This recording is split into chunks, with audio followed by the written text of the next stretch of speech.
Hello, my name is Bob Dibden of Japanese Knotweed Mortgages. Welcome to the Bobcast. My guest this week is Mark Nunez of Mark Nunez Design. Not only has Mark done a great job on my website, but I've known Mark since I was 18 years of age. I won't tell you how long that is, so I thought I'd give my age away. But I've known him most of my life. So Mark, welcome to the show. How are you? Hello, Bob. Nice to see you again. Nice to see you. In terms of setting up your graphic design business, how did you get into it? Well, it's a bit of a long journey to get to where I was because it started originally when I was in art college. So I did what was called a foundation course in order to prepare a portfolio in order to get into university. So I did all of that year, got my place in the university, and then decided to do the gap year. I suppose, unlike a lot of people who would go traveling, I thought it'd be good to go and get some work experience. And in fact, I ended up working in finance, strangely enough. The strange thing is that I thought it was going to be a year, and it ended up being 20 years in finance in various different guises. And obviously, hence how I met you originally back in the early days of, or should I say, the late days of a certain period of the 80s. Where we met at NatWest Bank. So, as I say, so I did 20 years in finance. I was currently then working for a mortgage brokerage who'd just let go their in-house designer. What I'd been doing prior to that was actually been going to evening college and actually studying in my own time and taking steps to actually move back into design, which is where I wanted to end up.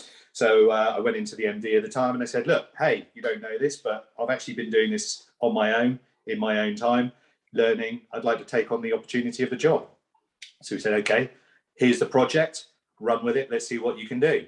I must admit, I was quite sort of taken back by that because I wasn't really prepared for him to actually say yes. So I remember taking quite a bit of time over that first project, still having to use manuals, books, because I really still wasn't up to date with all of the software.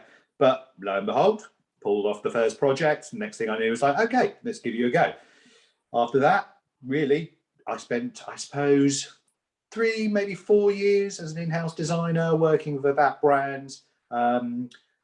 Later in their sort of evolution, they got purchased by a larger brand, which was quite interesting because it meant that my scope to work as a designer in-house actually expanded, because what happened was originally I was just doing what we call business to consumer type projects. And when the larger brand bought us out, they had business to business. They also had business to high net worth and consumer to high net worth. So there's lots of different avenues and lots of different requirements for different types of marketing and design. So it was really quite a good eye opener being an in-house designer to have all these opportunities to work with different sort of businesses within the group and have different requirements and projects and needs. So it was a really good sort of area to cut my teeth on. And that really was just before the financial collapse, as we all know, of 2008, a very famous, worldwide banking catastrophe, at which point I was set with a decision to make. Did I want to go back and do in-house for other financial institutions, or did I want to take the leap and thought, you know what, maybe this is the push I need. I'll set up my own design business and I'll look out to get in there in the field and find not only financial clients, but working with other small businesses and try to, diversify types of people that I would be working with. So that happened around 2008.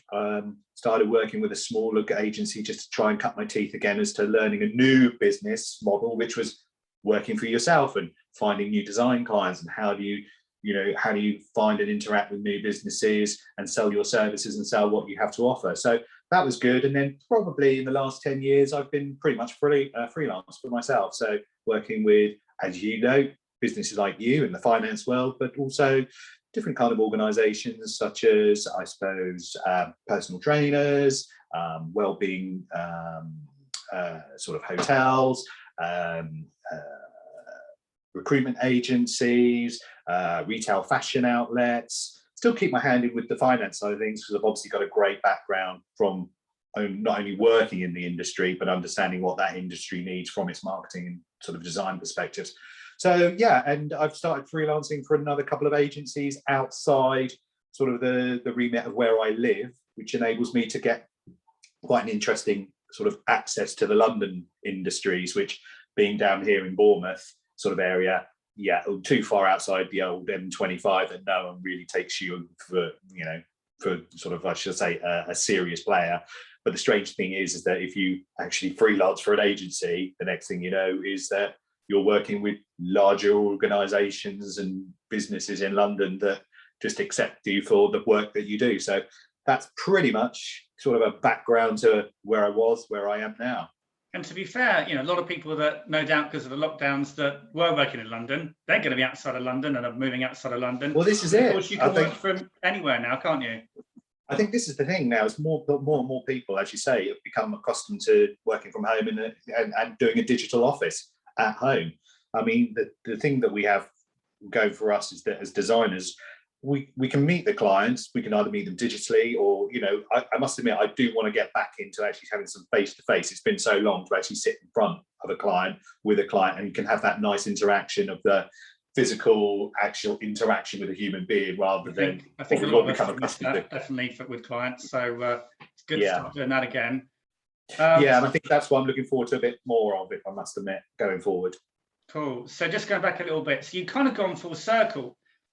So being going to art college when you're younger, going into finance, and then back into sort of design now. And I can see in the background now you've got a few different things. So have you always been into like design style? What's from a personal point of view, where's your interest come from? I think realistically, as a kid, I was always, if you gave me a pad and pencils, I was happy as Larry. Always drawing, always sketching, always, copying my favorite like superhero characters or cartoon characters and things like that. I also think that probably my nan was a bit of an influence on me. She was very talented seamstress. Your nan? Yeah, my nan. I mean, she was really a creative person. She worked for, people probably won't know this because of an age group thing, but she worked for Norman Hartnell, who at that time was the Queen's dressmaker. So She was very well respected as a seamstress, really very creative, used to make a lot of her own clothes. Really, and I think that's what triggered also, as you know, I do have a pod shop for like quite nice clothes and quite nicely tailored. And I think that's obviously another influence that she's given to me. But I've always been interested in anything really design based. So it's not just graphic design. I'm that one that looks through a magazine and I'm looking at all the advertising. I'm looking at how they've laid a page out. I'm looking at how the photography's been shot.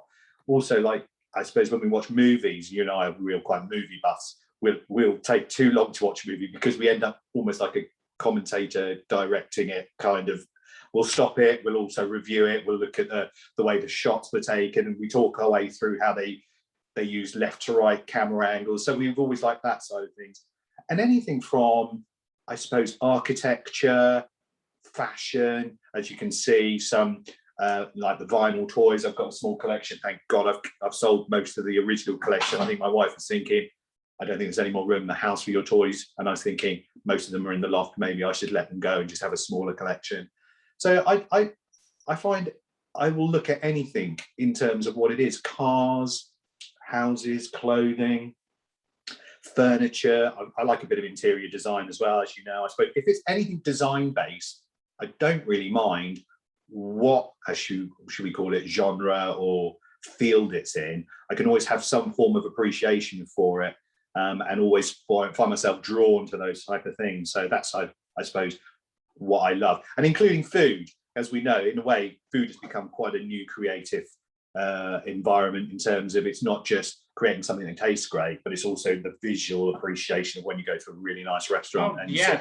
For me as a foodie, it's all part of it. So it adds to the occasion. So, exactly. So I think everything in the world today, when you think about it, has an element of design to it, because our visual connection with products and services, style, logos, brands, everything has had some element of design brought in order for us as, say, consumers to want to try and connect. That's what we're all trying to do as designers, is create a connection that the brand can talk to its audience and cause a narrative that they communicate, and then they They create a bond and a following that they build and continue to want to interact with that brand. Apple being obviously the pinnacle of that whole, great branding, great products.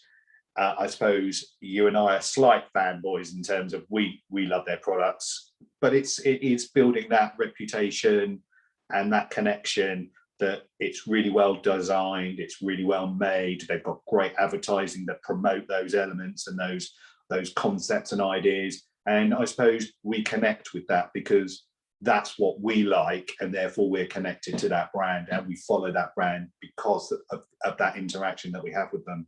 So this is the world that we live in. And of course, with a lot of young people, they've become brands in themselves. A lot of these young influencers on social media, they are creating individual brands representing themselves. So in all walks of life, we all connect with some form of branding, whether it be businesses or personal. So it's interesting times that we all live in.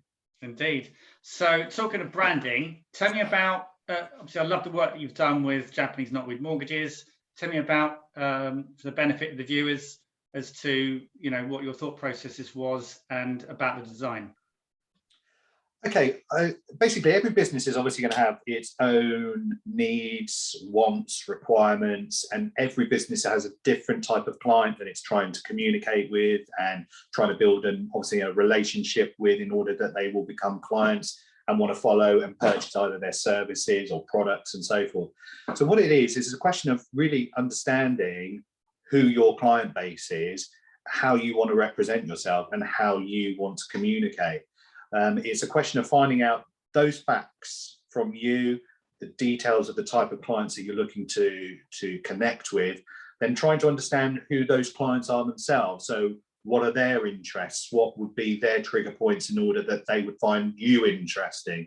And then how do we pull those elements together in order to basically start a conversation? Because a lot of people just think that a brand, oh, well, I've got a logo, I've got a brand. Or a logo is part of your brand. It's a visual representation that people can recognize as, oh, okay, that's Japanese Knotweed, because I recognize obviously you've got your icon that we created. So that's part of your branded message. There's all the other elements that talk about your tone of voice, how you communicate, how you talk to your clients, the services that you provide, how you provide those services to your client, and how you connect with them. And it comes down to like the offering that you do and creating a reputation for really what I think is, if you're saying you're going to do something, is actually doing it and providing it, and obviously showing a professional way of taking that client to where they need to be or what they need to have done in order to help them, especially in service industries that you're in. They come to you with a problem, they want an expert. Your visual side of things shows that you've got that personality and professionalism, which then makes them want to engage with you. But the engagement is part of the branding, and the branding is also part of what you offer and how you offer it and the services that you provide. And as I said, tone of voice, how you actually connect and offer your services. So when people talk about branding, they need to just realize that, yes, there's the logo, but the logo is just really a visual representation of your brand. Your brand is so much more. You need to think of it in terms of all of those ways that you interact through your social media, on your website, how you interact with your clients. And larger companies obviously create brand guidelines in order that they control how all of this is taken out in their marketing, how it gets seen on, say, visual branded elements, packaging, everything through from letterheads to business cards, if they're still using those, or their social media looks the way that their branding should look across all of their websites and social and maybe YouTube channels. So there's a look and feel, no matter what you were looking at and whatever avenue you may be looking at, whether it be print or digital, you would know and recognize that company because of the way that they look, they feel, and the words and the tone of voice that they use. And then that is all then backed up by the staff themselves, reinforcing that when they talk to the customers direct. So I think brands, or businesses who want to become brands, they need to think about all those different elements and not just think, right, well, I've got myself a logo, I'm a brand now, because there's much more to it. And you need to think of a strategy of how you want to roll that out and control that and that communication and that narrative, basically. Yeah, that's cool. I get it. So tell me specifically, how did you get the idea for the logo and the color scheme for my brand? Well, basically, your sort of, I suppose, brief was that you wanted it not to look finance based. You wanted to be something different. You wanted to try and create something that was more interesting than, say, let's say, your traditional, say, finance type of company. So the whole purpose usually does was, a lot of, yeah, I think it's done a lot of, blue seems to be a popular color for finance. yeah, I mean, there's the psychology behind blues because of their serenity, trust, and you'll find a lot of financial institutions will, if you look across the board, end up in the blue spectrum. And that's because of the color psychology behind it. But with Japanese knotweed, it was more a question of it's an interesting subject, because until you mentioned it to me, I didn't really know much about it until you started introducing me to what the problems were. And then funnily enough, I remember watching in fact, a house design program in which they discovered it in their back garden. I think I spoke to you the next day going, well, they had to dig 6 feet down and then take away the entire back garden because of the infestation. So it's quite interesting that you started talking about the brand. I then seen that.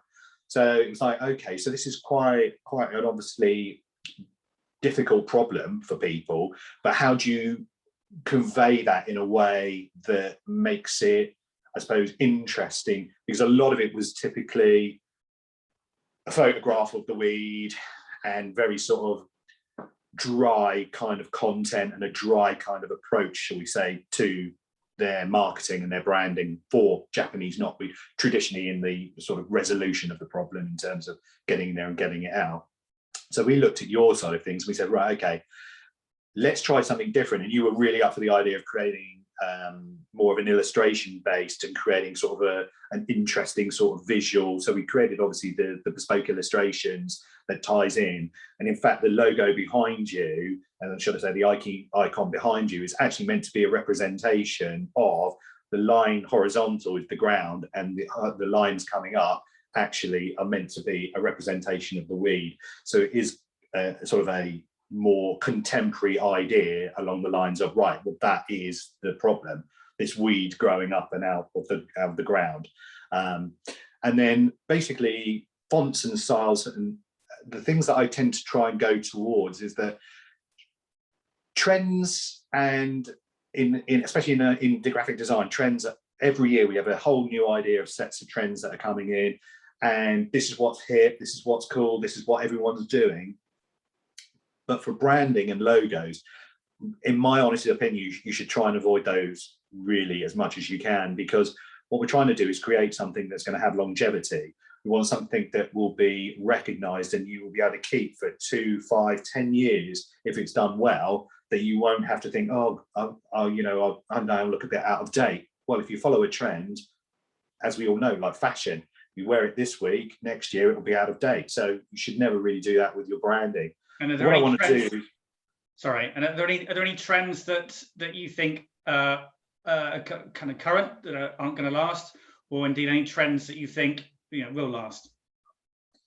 I've always been personally, for me, I've always loved, and I've always, as you know, with the style of work that I've done, I've always tended to move or been drawn to more clean, contemporary, shall we say, not fully minimalist, but more on that minimalist feel. So it will always be basically like the opposite of if you were to go on to, let's say, Daily Mail Online and one of the other tabloids, where there's just like you're visually material, just loads of adverts, bombarded by too much stuff. You can't take it all in, can you?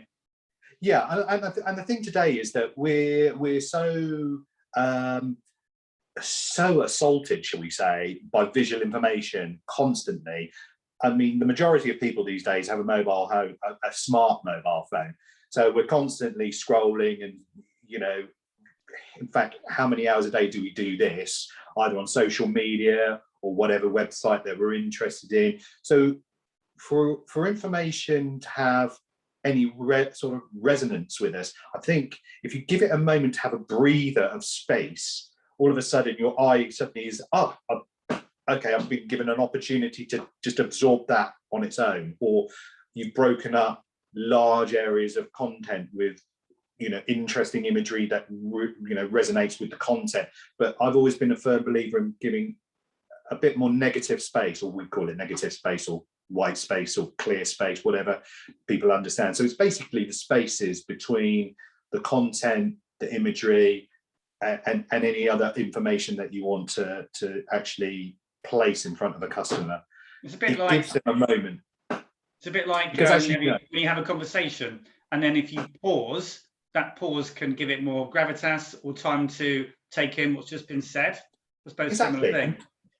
And that's exactly what I try and do visually, is giving people the opportunity to absorb it, that moment, then move on. Because as you say, with some websites, and particularly like you said, the newspaper type websites, it is an assault on your attention. Where should I be looking? There's things flashing here, there's things flashing there, there's large headings, there's everything's vying for your attention, that by the time you look at it, you've already lost interest in it. And that's the problem. I think we only have such a short attention span now. In order for us to connect, it's almost like you need to give people, I think, that moment to see it, absorb it, and then think, oh, okay, and then can move on. Okay. That's how I try and design, and everything that I've ever done, unless the product or the service requires something. But I must admit, I've never worked with a brand that's required a full-on assault on somebody's, senses. So I think people see the style of work that I do, and they want me to do that style for them because they like that, as I say, slightly more contemporary, stripped back, more minimalist. And I also think, in a way, that's the one style that has sort of seen the test of time in web design. The trends might change around it, but I still see that clean, contemporary, more minimal style has, I've been following it for probably the last 4 or 5 years and liking other people that do it, and have become more in my style towards that. And I still see it moving forward. So, as I say, if you've got a product that's super trendy and it's out for this year, go with the trends, but go with it on your website. Maybe use it on your marketing, but never use it in your branding. Keep your branding really functional, well thought out, but also it's going to last the time that you want it to last. The last thing you really want to do is be changing your brand identity. And let's look at some of the craziest examples of people who've spent a fortune and it hasn't worked. Obviously, I think the one that jumps to mind for me is Consignia from the Royal Mail. How many millions of pounds were spent on that for it to flip back? I think Gap also tried to do it, and immediately it was just hated and it flipped back. And these are large organizations that have spent an absolute fortune on a rebrand and got it wrong. So trying to move it forward doesn't always work. I think if you look at the core business, who your target market is, who you want to be, I suppose, reflected as a business, getting that right. And that's what a designer should be doing, is preparing it and creating conceptual ideas at the early stages and being able to explain to you why those decisions were made. And that's when we went through the concepts that I did for you of what there were. And I gave you 3 concepts, and we talked through them. And then you were particularly, like that. Well, yeah, I particularly like the logo. It looks like a mahjong tile to me. That's it. So it ties in with that Japanese feel. And that was another inspiration, was we obviously like Blade Runner, and a lot of that Japanese neon and that Japanese style of signage was drawn into that. And like you say, mahjong. And I think that Asian sort of style with the actual word mark, or shall I say logo mark, which is behind you, it has that kind of Japanese sort of style to it in terms of the look and feel of that as well. No, that's really cool. Look, thanks for coming on to the show today. It's really useful insight to find out a bit more about your thoughts on design and marketing in 2021. Before we wrap up, I want to go to Culture Corner. So is there anything that you've been reading, watching, that you particularly liked or not liked that you want to share today? What have I been watching? oh my goodness, so many things, but a lot of junk, if I'm honest. A lot of that stuff that you think, oh, it's quite mindless. Although I have just started Netflix brand new Cherry Flavour. I'm a bit of a fan of David Lynch and Twin Peaks, and this is quite along the Lynch style of quite crazy, weird. Where are we going with it? So that's quite off the wall dark. So how many episodes are there, and how far are you in? I'm 2 episodes in. I think it's quite a limited edition. They normally do, I think it's like a 10 or 8, isn't it? I haven't actually looked how many there are, but I'm 2 in. It's kind of set in the early 90s, so it's great music. Really well shot visually. I think you'd like it. It's quite, it sounds like I say, Lynchy, Tarantino. But it is, I will say, quite left field. It is quite odd. So if you're not really a David Lynch fan, if you know what I mean, you know, I like quirky stuff. So so if you like Twin Peaks and Blue Velvet and that sort of, where's this going? Then yeah, that's very good. In fact, I just recently finished 1984 because I did watch Brave New World, which made me think, oh, I really want to read Huxley again. It's been quite a long time since I read that original book. And unfortunately, I see they're not going to get a second season. That's a shame, because I was quite intrigued to see where they were going to take that. I quite like the dystopian side of things, as you do. So, and June, I'm waiting for that to be on at the big screen, unless I've already missed it, but I don't think it's already been out. But yeah, looking forward to obviously catching up with you and do a bite to eat, and obviously go and see that on the big screen. So how about yourself? Anything you can recommend to me? A couple of things. Well, I read I quite like science fiction, so I read H.G. Wells' book called The Open Conspiracy. I don't know if you've heard of it. Oh no, okay. So it was towards the end of his career. It was written in 1928, so it's what, 92 years old. H.G. Wells seems to write. He's aware of technology and the future. So things like obviously War of the Worlds, which we're both a fan of, is talking about, you know, if aliens were to invade. You've got the Time Machine, which obviously is thinking about future technology. So his book, The Open Conspiracy, which is quite relevant to today, is kind of his vision as to where humanity should go. So it's quite a serious bit of work he's done. It's not a massively long book, but he talks about trying to get everyone to conform. He talks about, you know, the population needs to go down.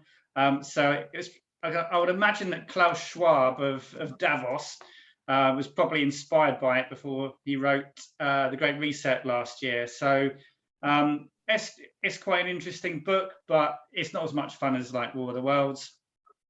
So, you know, you're welcome to borrow it. In terms of watching, I recently watched on Now TV. It's been out for a while. The Undoing. So it stars. That sounds familiar. It's got Hugh Grant in it. Yes, and Nicole Kidman. Yes, I've watched it. Yeah, really enjoyed that. Sorry, I won't spoil it like I normally do. Yeah, it's in about 6 episodes, and really good. Loved it. It's a really good thriller. So, and yeah, I'm just looking for something new to watch, really. So, well, like I say, what was that? Brand new Cherry Flavour. Yeah. Yeah, I think I'm going to check that out. So, cool. Crazy. So, Mark, Excellent. thanks for joining the show. No problem at all, see you soon, and enjoy the rest of the weekend. Take care. You too, chat. No worries. Bye. Thanks.